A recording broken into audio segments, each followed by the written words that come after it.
Morning everyone. चलिए भाई, स्वागत है आप सभी का इस सुहानी सुबह में। और कवर करेंगे आज हम कारो 2016। कारो 2016 ये क्या होता है? ये कुछ नहीं होता है, ये एग्जाम में कम से कम 8 मार्क का होता है ना। चलिए दोस्तों, 3-4 अटेम्प्ट दोगे तो 30-32 का भी हो जाएगा। चलिए, तो कारो 2016 का डिस्कशन करेंगे आज हम। और कारो 2016 को इंस्टीट्यूट ने एप्लीकेबल कर दिया। कब से? चलिए, तो some quick facts for the exam. CARO शब्द एज सच कोई पुराना नहीं है। कंपनीज ऑडिटर रिपोर्ट ऑर्डर सबसे पहले आया था in the year of 1980s, जब उसे माओ कारो कहा जाता था, manufacturing and other companies auditor report order. उसके बाद वो ऑर्डर 2003 में सिग्निफिकेंटली रिवाइज हुआ और हमें मिला नया ऑर्डर कारो 2003, कंपनीज ऑडिटर रिपोर्ट ऑर्डर 2003, जो लंबे समय तक रहा। कंपनीज एक्ट 2013 के अमेंड होने से ऑब्वियस ही बात है कि कारो में भी एक अमेंडमेंट की जरूरत पड़ी। कंपनीज एक्ट 2013 लागू हुआ 1 अप्रैल 2014 से। ऑडिट के सारे प्रोविजन एज सच उसकी कुछ applicability started from September 2013 itself, but major audit के प्रोविजन लागू हुए 1 अप्रैल 2014 से। 1 साल बिना कारो के भी निकला, जब पुरानी कारो विड्रॉ कर ली गई थी। देन आफ्टर दैट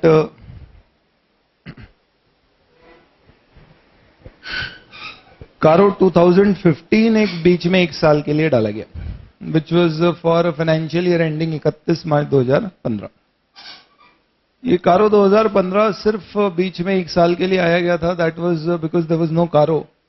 2003 विड्रॉ कर ली गई थी और नए कंपनीज एक्ट में भी नीडेड अ रिपोर्ट, तो हड़बड़ी में एक कारो इशू कर दी गई थी कुछ 12 पॉइंट्स की। उससे पहले जो कारो हुआ करती थी that used to be of some 21 points, but then obviously जो कारो बीच में दी गई थी that was more of intermittent CARO given in between till the real CARO actually came into picture. And then now what we have is CARO 2016। 29 मार्च 2016 को ये कारो 2016 publish की गई सेंट्रल गवर्नमेंट के द्वारा, और इसको इमीडिएटली लागू कर दिया गया। यानी ये कहा गया कि 31 मार्च 2016 के फाइनेंशियल स्टेटमेंट की ऑडिट रिपोर्ट में कारो की रिपोर्ट होना चाहिए। यानी 2015-16 की जो एनुअल रिपोर्ट्स पब्लिश हो रही हैं, इन सारी एनुअल रिपोर्ट्स में आपको क्या देखने को मिलेगा? कारो की report. Obviously if CARO is applicable to the company. मई 2016 में इंस्टीट्यूट ने इसे एप्लीकेबल नहीं किया था, और नवंबर 2016 से इसे हर स्तर पर आईपीसीसी फाइनल सभी लेवल्स पे लागू कर दिया गया, क्योंकि ऑलरेडी इसकी रिपोर्टिंग हो चुकी है।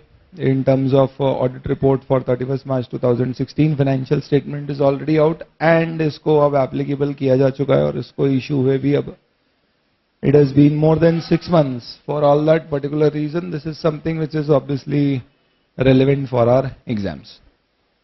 Exam point of view से कारो के कितने सवाल आते हैं, तो that's a very subjective matter, but yes, there have been on an average instances where you get approximately 2 questions relating to Karo, which means the weightage will be somewhere around 8 to 10 marks usually.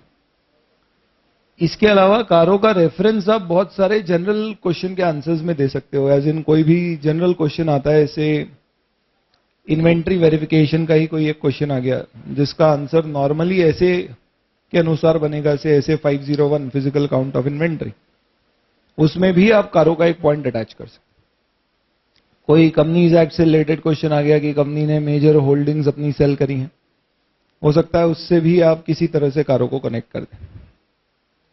That means CARO के direct questions plus you can also give reference of CARO as a part of your answer in a lot of questions which are relating to audit of certain items, जहां पे भी ऐसा पूछा जाता है इसका audit करते समय ऑडिटर को क्या ख्याल रखना है।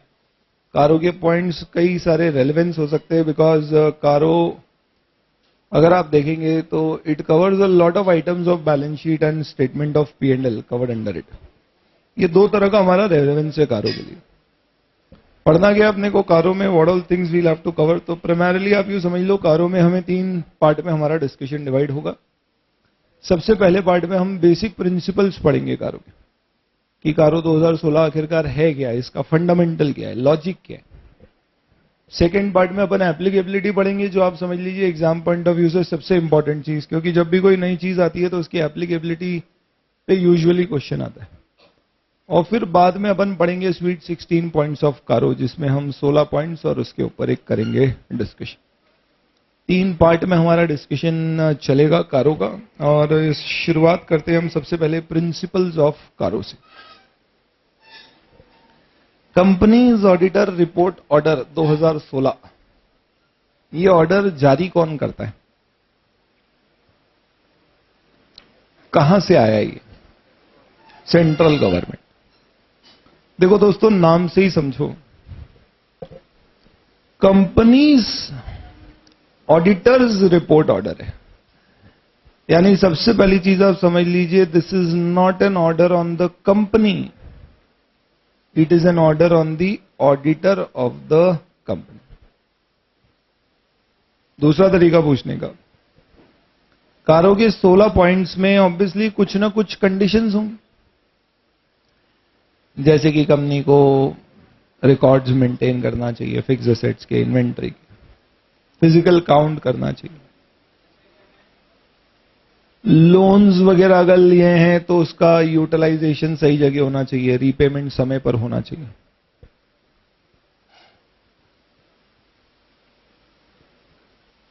किसी प्रकार के कोई फ्रॉड्स वगैरह अगर कंपनी में हुए हैं तो उसकी रिपोर्टिंग। कंपनी ने रिलेटेड पार्टी के साथ कोई ट्रांजैक्शन किए हैं तो क्या वो प्रॉपर्ली रजिस्टर में मेंटेन किए गए हैं, क्या वो प्रिजुडिशियल तो नहीं है। ये मैं कुछ उदाहरण बता रहा हूं आपको, जो 16 पॉइंट्स। तो क्या क्या कहा मैंने? Records, fix asset, inventory, physical verification of stock, physical verification of inventory, related party transactions, loans taken used for intended purpose, repayment of loans whether regular or not, repayment of statutory dues whether regular or not, deposits whether repaid regularly, whether used for the right purpose। इस तरह के points हैं कारो में। अब 2 minute के लिए समझो कि इन सारे पॉइंट में से किसी एकाध पॉइंट का कॉन्ट्रावेंशन हो गया। बोले तो कंपनी ने फिक्स एसेट का वेरिफिकेशन नहीं किया। अब आप बताइए, अगर कंपनी फिक्स एसेट्स वेरीफाई नहीं करती है, जो कि कारो में कहा गया है करना होगा, इसका इंपैक्ट कंपनी पर क्या होगा? What will be the impact of this non compliance on the company? There will be no impact on the company unless and until companies act के किसी नियम में लिखा हुआ है कि कंपनी को फिजिकल वेरिफिकेशन करना अनिवार्य। आया मुद्दा समझ में?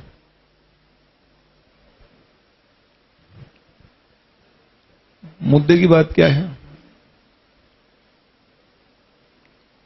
आप लोग का ध्यान इधर रखे, एंट्री पे ना रखे, है ना। और कोई जो भी आ रहा है, कहीं भी बैठ जाओ, एक आध दिन कहीं और बैठ जाओगे, कुछ नहीं होगा, इतनी इनसिक्योरिटी नहीं होना चाहिए। तो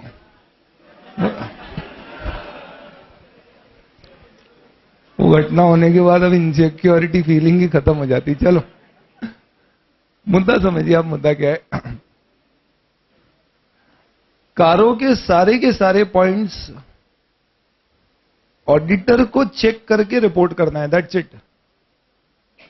अगर इसका पालन नहीं हो रहा है तो क्या कंपनी पर किसी प्रकार की पेनल्टी लगेगी? नहीं, वो डिपेंड करेगा क्या वैसा कोई नियम कंपनीज एक्ट में है या नहीं। यानी अगर कंपनीज एक्ट की रिक्वायरमेंट होती physical verification of fixed assets करना और नहीं किया तो ऑब्वियसली बात है पेनल्टी लगेगी। लेकिन कारों की रिक्वायरमेंट है और कंपनीज एक्ट में ऐसा कुछ भी नहीं है तो कंपनी के ऊपर कोई पेनल्टी नहीं लगेगी। यानी एक चीज समझिए, कारों के नॉन कंप्लायंस कॉन्ट्रावेंशन से सिर्फ एक चीज होगी, ऑडिटर की रिपोर्ट में एक मॉडिफिकेशन आ जाएगा, क्वालिफिकेशन आ जाएगा, एक नेगेटिव कमेंट आ जाएगा। यानी हम जो पढ़ रहे हैं, this is an order on the auditor, we will be the auditors of the company, hence we have to check whether all these matters have been complied or not. If not, we have to give a report. If yes, we still have to give a report. तो अगर comply हुए तो हम लिख देंगे हो गए, नहीं हुए तो लिखेंगे नहीं हुए, एप्लीकेबल नहीं है तो लिख देंगे ये पॉइंट एप्लीकेबल नहीं। एक और सवाल बताओ, एक और सवाल का जवाब दें। ये जितने सवाल मैंने आपसे पूछे, इनफैक्ट कारों के बारे में जितनी बातें मैंने आपको बताई कि इस तरह के पॉइंट्स कारों में दिए गए, physical verification, regular repayment, use for the right purpose of funds, frauds, ये सारे पॉइंट सुन के आप बताओ इन जनरल क्या लग रहा है? क्या ये सारे के सारे पॉइंट सुन के आपको ये लग रहा है क्या कि ये ऑडिटर की बेसिक रिस्पॉन्सिबिलिटी है ये सब करना? एक बेसिक सवाल का जवाब दीजिए। मेरी कंपनी स्टैट्यूटरी ड्यूज समय पर नहीं भर रही है, पीएफ हमेशा लेट भरती है, लेकिन जब भी लेट भरती है ब्याज के साथ जमा करती है। हमारी कंपनी में एडवांस टैक्स समय समय पे नहीं भरा जाता है, आखिरी में ही भरती, बट बकायदा with all interest as applicable. और अगर ईयर एंड पे कुछ आउटस्टैंडिंग रहता है तो बकायदा उसको आउटस्टैंडिंग भी दिखाती है, उसका ब्याज बाकी रहता है तो बकायदा उसके ब्याज की भी अकाउंटिंग करके बताती है। यानी कि अकाउंटिंग हमारी कंपनी की परफेक्ट है, बट डीले है पेमेंट्स में। सवाल आपके सामने है, क्या ये मुद्दा जनरली कारों को छोड़िए ऑडिटर के स्कोप ऑफ ऑडिट में आएगा क्या? What I am saying is, company अपने ड्यूज रेगुलरली पे नहीं कर रही है बट करेक्टली अकाउंट कर रही है। एज एन ऑडिटर आपकी रिपोर्ट क्या मॉडिफाई होगी? बताएं।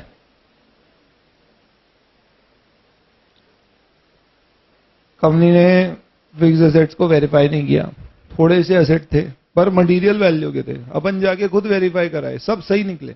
हमने मैनेजमेंट से पूछा इतने से थे क्यों नहीं किया? मैंने बोला ठीक है तुमने कर दिया, हमने किया, एक ही बात है, हो गए ना, खत्म करो। क्या मैं अपनी रिपोर्ट मॉडिफाई कर सकता हूं इस बेसिस पे कि फिजिकल वेरिफिकेशन नहीं हो रहा है?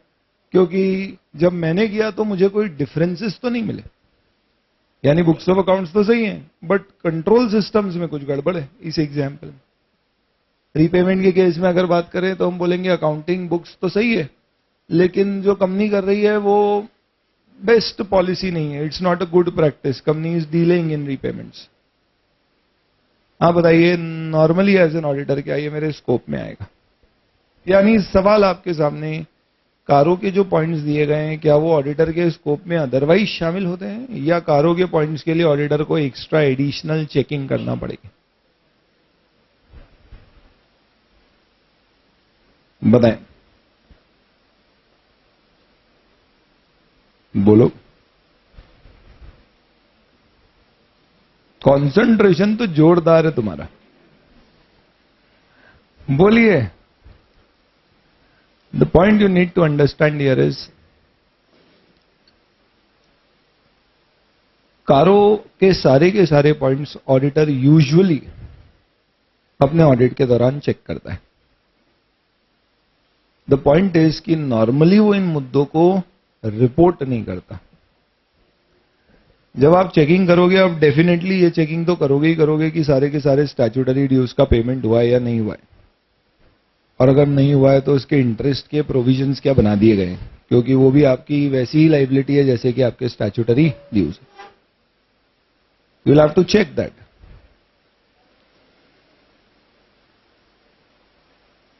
बट द पॉइंट इज कि आप उसे चेक करोगे पर रिपोर्ट नहीं करोगे। क्यों? क्योंकि एज एन ऑडिटर मुझे किससे मतलब है? Books of accounts, financial statement सही होना चाहिए। सही होने के लिए मैंने एक चेकिंग कर दी। क्या चेकिंग कर ली? सही है या नहीं, इसके लिए मैंने एक चेकिंग कर ली। क्या चेकिंग कर ली? कि क्या regular payment of statutory dues है या नहीं है, फिक्स एसेट जितने बोले उतने हैं या नहीं है, और उसके बेसिस पे मैंने बोल दिया सब सही है या गलत है। लेकिन इस चेकिंग के दौरान मुझे पता पड़ा कि there are outstanding dues, regular repayment नहीं है। मैं इसे रिपोर्ट नहीं करूंगा क्योंकि मुझे इससे कोई मतलब नहीं है। मुझे तो बस मेरी बुक सही होना चाहिए, बैलेंस शीट P&L सही आना चाहिए। अगर ऐसा है तो मैं क्यों रिपोर्ट करूं? इसलिए ऐसा कहते हैं कि कारो will not increase the scope of auditor, it will only increase the reporting responsibilities of auditor. देखो, कारो के जितने भी ऑर्डर में पॉइंट्स दिए गए हैं, सारे के सारे पॉइंट्स के ऊपर इंस्टीट्यूट ने गाइडेंस नोट दिया है। तो there is a guidance note on CARO 2016। ये जो कारो 2016 इसी के ऊपर एक गाइडेंस नोट है इंस्टीट्यूट का। पहले जो कारो हुआ करती थी, कारो 2003, उसके ऊपर there used to be a statement. Earlier we used to had a statement of audit under CARO 2003। 2015 पे कुछ भी नहीं था। 2016 के लिए there is a guidance note. Statement और गाइडेंस नोट में क्या फर्क है? पहले स्टेटमेंट था, अब गाइडेंस नोट है। स्टेटमेंट मैंडेटरी होता है फॉलो करना, लेकिन गाइडेंस नोट रिकमेंडेटरी होता है। इंस्टीट्यूट ने अभी जो इश्यू किया है वो क्या है? Guidance note. दैट मीन्स उसके सारे प्रोविजंस रिकमेंडेटरी है, पर अगर आपके पास स्ट्रांग रीजंस है तो आप उसको क्या कर सकते हो? उसको ना फॉलो करके अपने खुद के इंटरप्रिटेशंस लगा सकते हैं। तो institute has given a guidance note, और उस गाइडेंस नोट में इंस्टीट्यूट ने कारो के सारे पॉइंट, सारे प्रिंसिपल, सब कुछ समझा रखा है, और वही हमारा बेस है पढ़ने का। यानी एग्जाम में अगर आप कोई भी चीज मेंशन करोगे कि कारो के इस इंटरप्रिटेशन के पीछे क्या बैकग्राउंड है, क्या बेस है, तो आपको रेफरेंस किसका देना होगा? Guidance note on audit under CARO 2016, issued by दुश्मन नंबर 1 ICAI। यानी हमारे सारी चीजों के पीछे, इनफैक्ट सारे के सारे कारों के इंटरप्रिटेशन जो हम क्लास में आज डिस्कस करेंगे, वो सब कहां से आ रहे हैं? They are all given under the guidance note. Exam में रेफरेंस उसी का आएगा। तो इंस्टीट्यूट ने गाइडेंस नोट में साफ साफ कहा है कि कारों से स्कोप नहीं बढ़ेगा, सिर्फ आपकी रिपोर्टिंग रिस्पॉन्सिबिलिटी बढ़ेगी। वो चीजें जो आप अदरवाइज चेक करते हो, हम आज के उसके अलावा कुछ चेक नहीं करना चाहते। हम नहीं चाहते कि आप उसके अलावा कुछ चेक करें, बस आप सिर्फ क्या करें? उन मुद्दों को जो अदरवाइज आप चेक करते थे लेकिन रिपोर्ट नहीं करते थे, उन्हें रिपोर्ट करें। एक बात बताओ, ये सारे मुद्दे सुन के आपको किस तरह के मुद्दे लग रहे हैं? Are these matters which are relating to financial statement misstatements or more of control issues? Government audit में अपन इसे एक शब्द यूज करते थे, प्रोप्राइटी ऑडिट। प्रोप्राइटी ऑडिट पढ़ा अपन लोगों ने। प्रोप्राइटी ऑडिट क्या होता है? बेसिकली एन ऑडिट जहां पे अपन ऑडिट करते हैं as if we are ourselves the owner of the business, ये सोच के कि यार अपना बिजनेस होता तो अपन ऐसा करते क्या? हेलो, इस तरह का ऑडिट अपन करते हैं। तो दैट इज समथिंग, वहां पे अपन इस तरह की चीजें चेक करते हैं कि यार ये एथिकली सही नहीं है, ये करेक्ट नहीं है, this is not best policy, this could have been better. कारों के सारे पॉइंट्स जो है ना, basically most of the points, not सारे, most of the points of CARO are basically relating to such good practices, ethical issues, good code of conduct, ideally what should have happened, control issues. और ये मैं आपको जो बोल रहा हूं इससे बहुत अच्छे से एक चीज समझना, अगर कभी भी एग्जाम में आपको कोई क्वेश्चन आए जिसको पढ़ के आपको लगे कि यार ये तो गलत हो रहा है, पर मैं एज एन ऑडिटर इसका क्या करूं, हो सकता है कि उसके ऊपर कारो लग रही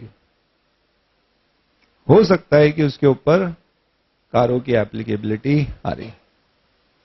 ऐसी कई सारी चीजें आएंगी अपने सामने जहां पे अपने को देख के लगेगा कि यार ये जो चीज है ये सही नहीं है। जैसे कि कंपनी ने बैंक से लोन लिया और उसके खाते को बैंक ने नॉन परफॉर्मिंग असेट घोषित कर दिया। You've taken a loan from a bank and the account has been classified as non-performing.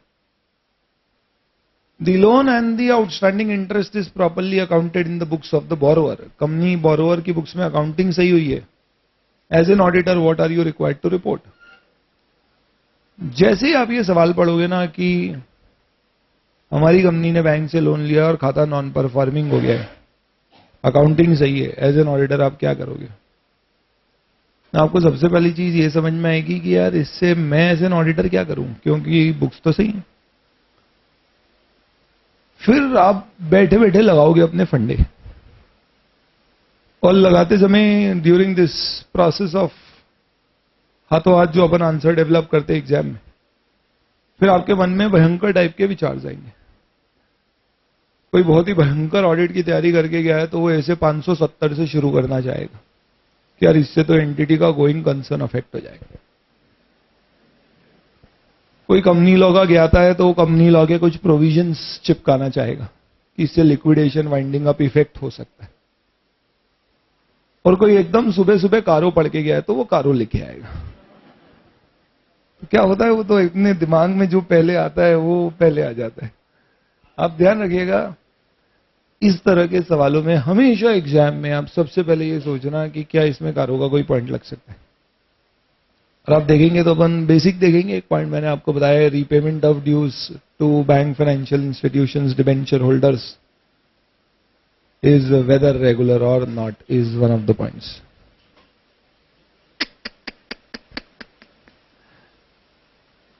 तो इसका मतलब क्या हुआ, इनकी दो रसीद काटना. चलो, इसका मतलब क्या हुआ?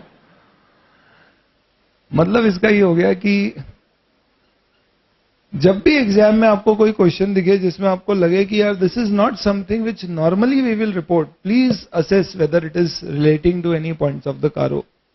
90% of the cases you will get a yes answer. आपको लगेगा कि हाँ कारो का पॉइंट लग रहा है. आ रहा है भाई, समझ में आ रहा है आपको कारो का स्कोप एग्जाम में कैसे आइडेंटिफाई करना? क्योंकि हो सकता है आपको डायरेक्ट क्वेश्चन ना पूछा जाए और इससे रिलेटेड इनडायरेक्ट क्वेश्चन आ जाए. तो मुद्दे की बात क्या बता रहा हूं मैं, कारो से क्या स्कोप बढ़ता है दोस्तों हमारा? नहीं. क्या रिस्पॉन्सिबिलिटी एक्सटेंड होती है? नहीं. सिर्फ क्या बढ़ती है हमारी रिस्पॉन्सिबिलिटी? रिपोर्टिंग की, ना कि चेकिंग. नॉर्मली कारो के जो पॉइंट्स है वो किससे रिलेटेड होते हैं? Proprietary elements, ethical issues, good practices, control matters. And that is why CARO के कई सारे पॉइंट्स आपको देख के ऐसा लगेगा कि इनसे फाइनेंशियल स्टेटमेंट्स पे कोई इफेक्ट नहीं आ रहा. तो इससे रिलेटेड अगर मैं आपसे एक सवाल पूछूं, अगर कारो के किसी पॉइंट में मेरी रिपोर्ट मॉडिफाइड है, नेगेटिव कमेंट है, और आपसे सवाल पूछा जाता है कि बताइए क्या इसका मतलब ऑडिटर ने अपना ओपिनियन मॉडिफाई किया है, तो आपका जवाब क्या होगा? हम ये कहेंगे कि कारो में दिए गए सारे मॉडिफिकेशंस ऐसा जरूरी नहीं है कि हमारी फाइनेंशियल स्टेटमेंट्स पे जो रिपोर्ट है, हमारी बैलेंस शीट P&L पर जो ओपिनियन हमने बनाए हैं उसे भी मॉडिफाई करें. हो सकता है कारो के कुछ पॉइंट से हमारे बैलेंस शीट P&L के बारे में जो हम ट्रू एंड फेयर व्यू देते हैं वो भी क्वालिफाइड हो जाए, हो सकता है कुछ पॉइंट से ना भी हो. ये बेसिकली किस पे डिपेंड करता है? What is the nature of contravention. जैसे एक सिंपल सा पॉइंट है आपका, क्या इन्वेंट्री को वेरीफाई किया गया है, क्या डिफरेंस पाए गए और डिफरेंस का क्या रीजन पता किया गया. अगर मैं बोलता हूं डिफरेंस है, रीजन भी पता नहीं है, अकाउंटिंग भी सही नहीं है, तो ये मुद्दा कारो में भी जाएगा और इससे मेरा ओपिनियन भी मॉडिफाई हो जाएगा. लेकिन अगर मैं कहता हूं कि सिर्फ वेरिफिकेशन नहीं हुआ है पर हमने जब चेक किया तो सब कुछ हमको सही मिला, तो ये मुद्दा सिर्फ कारो पे जाएगा, पर इससे हमारे बैलेंस शीट या P&L के ओपिनियन पे कोई मॉडिफिकेशन नहीं है. यानी दोस्तों एक बात बताओ, क्या लगता है आपको ये सब सुन के? कारो की रिपोर्ट क्या लग रही है आपको? कौन सी रिपोर्ट है? Is it a report which is a opinion on the financial statement or it is an additional audit report? That is why CARO की रिपोर्ट नॉर्मली एक अनेक्षर के रूप में अलग से दी जाती. ये जो अनेक्षर के रूप में रिपोर्ट दी जाती है, जरूरी नहीं है आप चाहो तो मेन पार्ट में दे दो, अनेक्षर में दे दो, बट यूजुअली अनेक्षर में देते हैं क्योंकि इसके मुद्दे are more on control proprietary elements rather than financial statement. एक बात बताओ, ये सारे पॉइंट्स सुन के जितने भी अपन डिस्कस कर रहे हैं कारो में, इस तरह के पॉइंट है, आपको क्या लगता है किसको फायदा होगा? Stake holders. शेयर होल्डर सिर्फ ये नहीं जानना चाहता है कि हमारे आउटस्टैंडिंग ड्यूज कितने हैं, वो ये भी जानना चाहता है कि ये आउटस्टैंडिंग ड्यूज क्यों हो रहे हैं, कंपनी क्यों रेगुलर नहीं है। वो ये नहीं जानना चाहता कि हमने लोन कितना ले रखा है, वो शायद ये भी जानना चाहता है कि उस लोन का यूज सही जगह हो रहा है या नहीं हो रहा है। तो मुद्दा ये उठा कि यार ऑडिटर बोलेगा भाई मालूम है कि हम ये सब चीजें चेक तो करते हैं पर हम क्यों रिपोर्ट करें, क्योंकि हम कोई इंटरनल ऑडिटर थोड़ी ना, हम तो एक्सटर्नल ऑडिटर है, फाइनेंशियल स्टेटमेंट के ऑडिटर है, हम तो उसी पे रिपोर्ट करेंगे। तो सेंट्रल गवर्नमेंट कहती है कि जब आप चीजें ये चेक कर ही रहे हो और आपको मालूम है कि इनमें से कुछ चीजें शेयर होल्डर के यूज की हो सकती है, तो क्यों ना आप एक काम करो कि इन चीजों के ऊपर एक रिपोर्ट भी दे दो। दैट इज वाई ये सारे के सारे मैटर्स जो हमें रिपोर्ट करना है, ये सारे मैटर्स हमको रिपोर्ट करने के लिए कौन कहता है? Central government. कंपनीज एक्ट के सेक्शन 143, तो नंबर ही ऐसा याद हो जाएगा, सेक्शन नंबर 143। कुछ दिल जलों को ये समझ नहीं आ रहा ये क्यों याद हो जाएगा। सेक्शन नंबर 143 सबसेक्शन 11 में ऐसा कहा गया है कि सेंट्रल गवर्नमेंट के पास पावर है कि वो एक ऑर्डर के द्वारा ऑडिटर के ऊपर कुछ सवाल फेंक सकता है और कह सकता है कि ऑडिटर आपको इन सवालों के जवाब देना होंगे। सेक्शन 143 सबसेक्शन 11 के अपने पावर्स को यूज करते हुए सेंट्रल गवर्नमेंट ने मार्च 2016 में एक ऑर्डर इशू किया, जो किस पर इशू किया गया है? कंपनी के ऑडिटर्स पर, और कहा कि इसमें दिए गए 16 सवालों के जवाब आपको अपनी रिपोर्ट में शामिल करना। और दोस्तों ये कंपलसरी रिपोर्टिंग पॉइंट्स हैं, बोले तो इन 16 सवालों के ऊपर जवाब देना अनिवार्य है। तो सपोज इसमें एक सवाल है कि क्या कंपनी ने कॉस्ट रिकॉर्ड मेंटेन किया, और हमारी कंपनी पे कॉस्ट रिकॉर्ड लगते ही नहीं है क्योंकि हमारी कंपनी तो सर्विस इंडस्ट्री में जिसपे कॉस्ट रिकॉर्ड प्रिस्क्राइब नहीं है।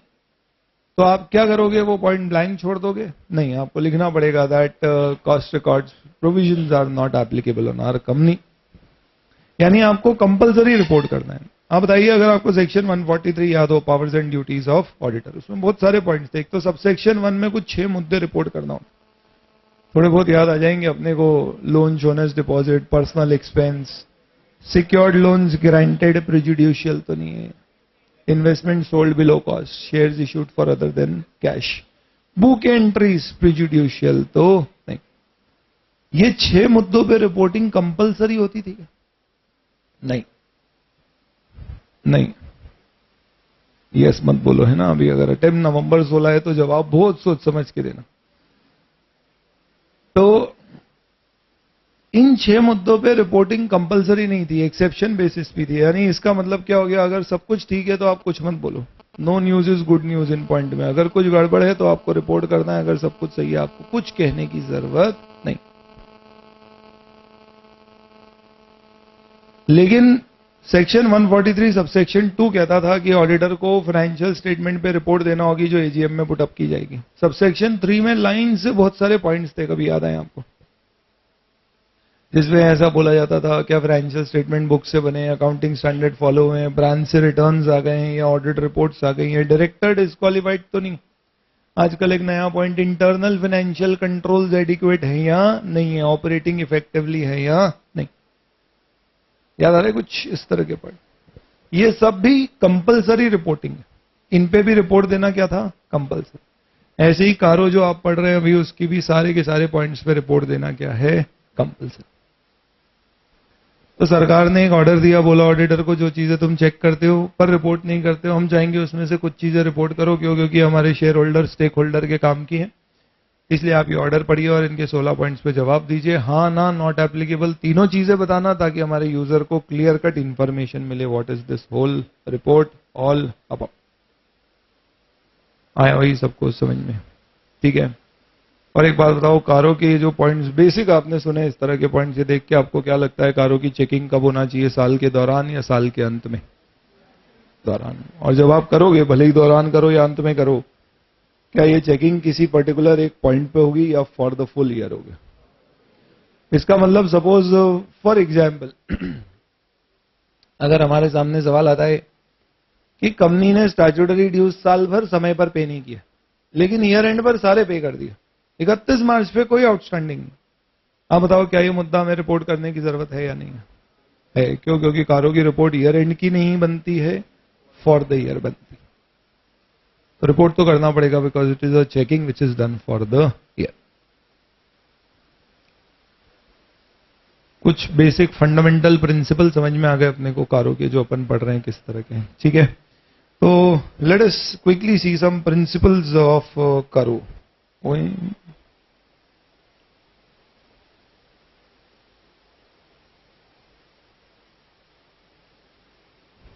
चलिए, तो वायरस आ गया लगता है। खैर, तो आप लोग नोट करें कुछ प्रिंसिपल्स, एक एक करके अपन देखते हैं।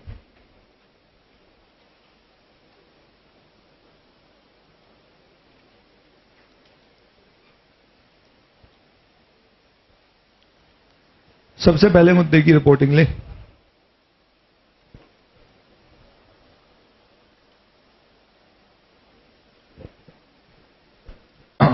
पहला point, CARO does not increases the scope of audit.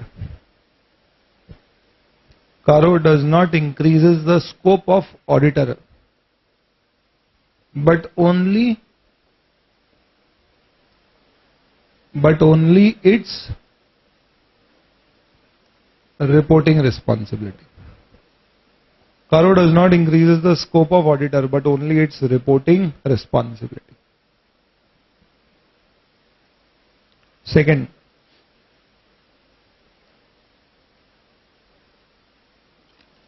questions covered under Caro are proprietary in nature. Questions covered, matters covered under Caro are proprietary in nature.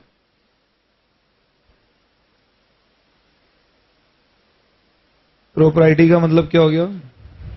They are relating to control issues, ethical issues, good practices.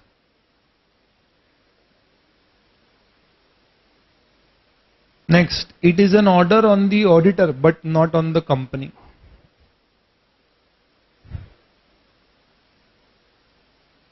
It's an order on the auditor but not on the company.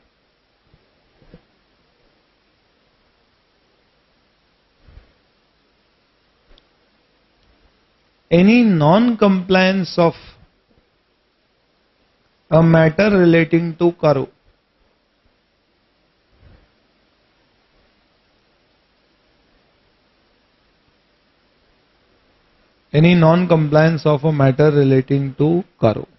will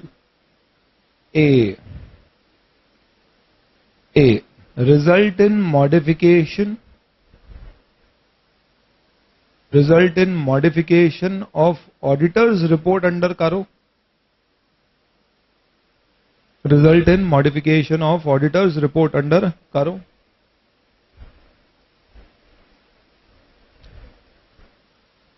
B, may or may not result in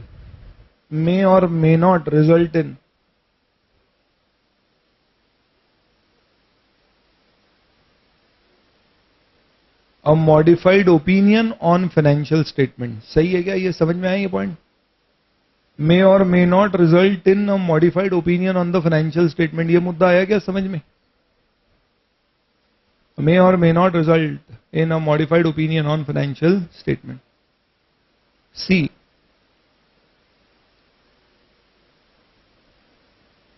not attract any penalty on the company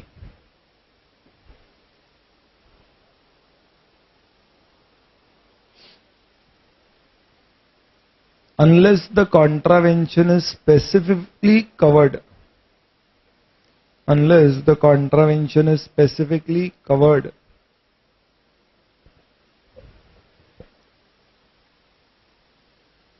under the Companies Act or rules.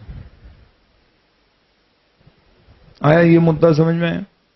Company पे इससे कोई penalty नहीं लगेगी unless and until ये मुद्दा already कहीं act में या रूल्स में कवर्ड है कि आपको ऐसा फॉलो करना पड़ेगा. Next, checking for Caro is done for the year. Checking for Caro is done for the year.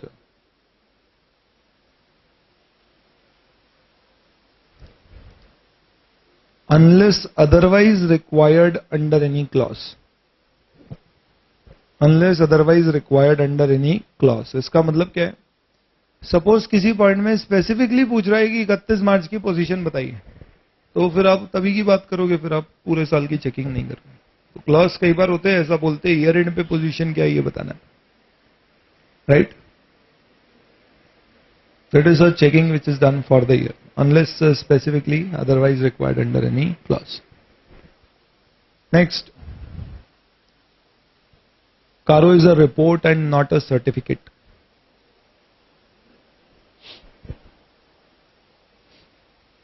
Caro is a report and not a certificate. क्या मतलब है इसका दोस्तों? कारो के मुद्दों पे हम ओपिनियन देते हैं, सर्टिफिकेट नहीं देते. अगर आपसे सवाल पूछा जाए क्या कारो के सारे पॉइंट्स पे आपको 100% चेक करना है, सवाल ही नहीं होता. स्टैट्यूटरी ड्यूज कंपनी रेगुलरली पे कर रही है या नहीं, क्या मुझे सारे स्टैट्यूटरी ड्यूज साल भर रेगुलरली पे हुए या नहीं ये चेक करना है क्या? पॉसिबल ही नहीं. यानी कारो पे हम एक ओपिनियन देते हैं ना कि सर्टिफिकेट. तो कारो is a report and not a certificate. Hence it does not involve 100% check. It does not involve 100% check.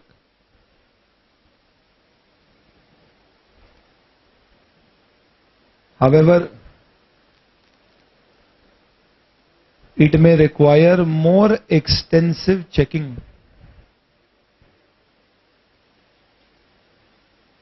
It may require more extensive checking or higher degree of assurance. Or higher degree of assurance being a specific order of central government. Being a specific order of central government. समझ आया क्या मुद्दा आपको?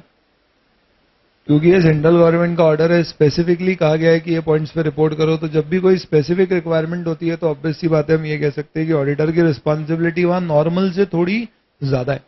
But इसका मतलब ये नहीं कि हमें वहां पर 100% चेक करने की जरूरत होगी.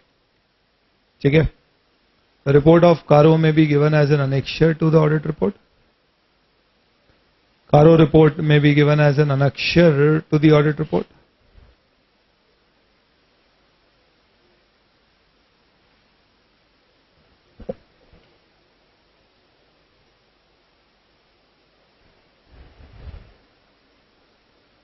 एंड लास्ट पॉइंट लिख सकते हैं आप, ICAI has issued guidance note on audit under CARO 2016.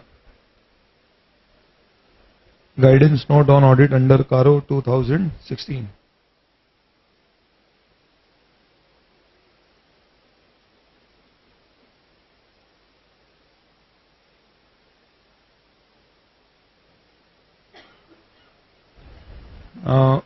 यही गाइडेंस नोट हमारा बेसिस ऑफ डिस्कशन है. यानी एग्जाम में आप अपने आंसर में इस गाइडेंस नोट का रेफरेंस जरूर से देंगे. ठीक है? आप ब्रैकेट में चाहो तो लिख भी लो, to be referred in exam, to be referred in the exam. और मैंने जो पॉइंट बोला था आप चाहें तो अलग से लिख लें. Remember, if any question in the exam, remember if any question in the exam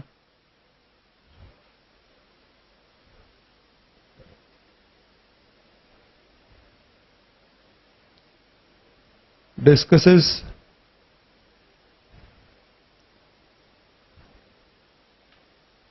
unethical practices of the company,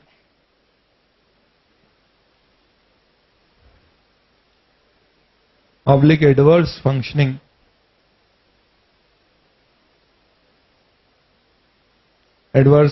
of the company,